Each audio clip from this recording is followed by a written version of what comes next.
Howdy, friend. Sam Houston here, hoping you're living in high cotton. And if you're lucky enough to be in Texas, I know you're most of the way there. Now enjoy your daily dose of Texas history and Texas pride.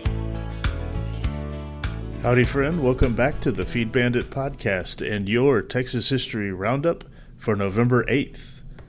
In 1874, Lieutenant Frank D. Baldwin's column attacked Graybeard's Indian encampment near Pampa, and when the Indians had fled, 2 girls were discovered among buffalo hides. They were Julie, who's 7 years old, and Addie, who's 5, German, 2 of 4 sisters of the German family who had been captured 2 months earlier in Kansas during the Cheyenne raid. 2 other sisters, Catherine and Sophia, were freed the next March when several Indian bands surrendered. A Texas Centennial marker is located near the location of Baldwin's attack on Graybeard's camp. In 1880, Benjamin S. Dowell, the first mayor of El Paso, died on his ranch near El Paso. Dowell, who was from Kentucky, had passed through El Paso on his way to serve in the Mexican War. He was captured during the war and spent several months in prison, but after being released, decided to settle in the El Paso area, where he was a successful rancher. After El Paso's incorporation in 1873, he became its first mayor, established El Paso's taxation system, and supervised the building of the water supply system.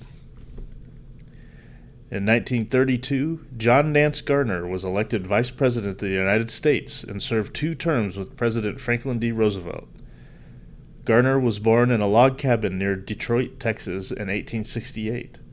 After graduating from Vanderbilt University, he practiced law in Uvalde, served in the state legislature, was elected to the U.S. Congress, and became Speaker of the House of Representatives. Late in his first term as Vice President, he began opposing Roosevelt's New Deal. After his second term, he ran unsuccessfully against Roosevelt for the Democratic nomination. Garner died in 1967 and was buried in Uvalde. In 1964, Daniel A. Pennick, often called the father of Texas tennis, died in Austin.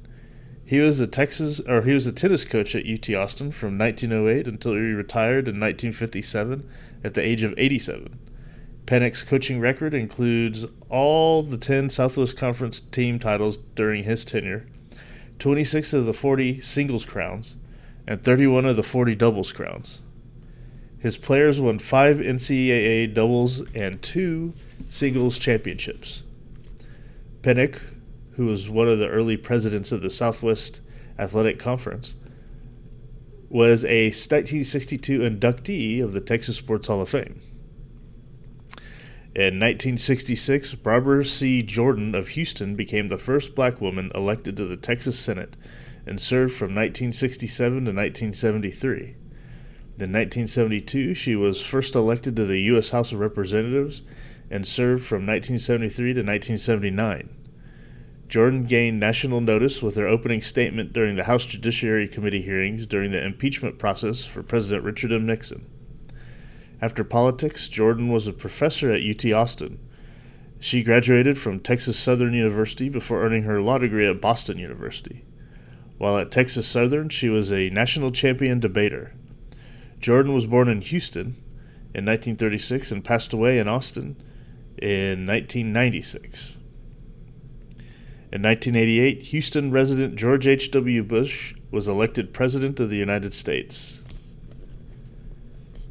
In 2000, Kimberly D. Kim Mulkey debuted as the women's basketball coach at Baylor University in an exhibition game against the University of Houston. As a student athlete, Mulkey led her Louisiana Tech team to a 130-6 career record and 2 national championships. She was a member of the U.S. gold medal winning teams at the Pan American Games and the Olympics. Under her, Lady Bears won NCAA Division I national basketball championships in 2005 and 2012. Mulkey is the first person, man or woman, to win an NCAA title as a player, an assistant coach, and a head coach. She is a member of the Women's Basketball Hall of Fame. And that, my friend, was your Texas History Roundup for November 8th. Thanks so much for listening, and we will see you right back here tomorrow. All right, you take care.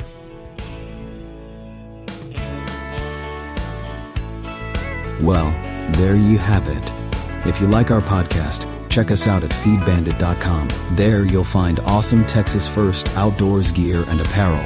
Your purchase helps support the Bandits and keeps this podcast on the air, fighting for you and for Texas. Remember, preserve the tradition, protect the legacy. Until next time.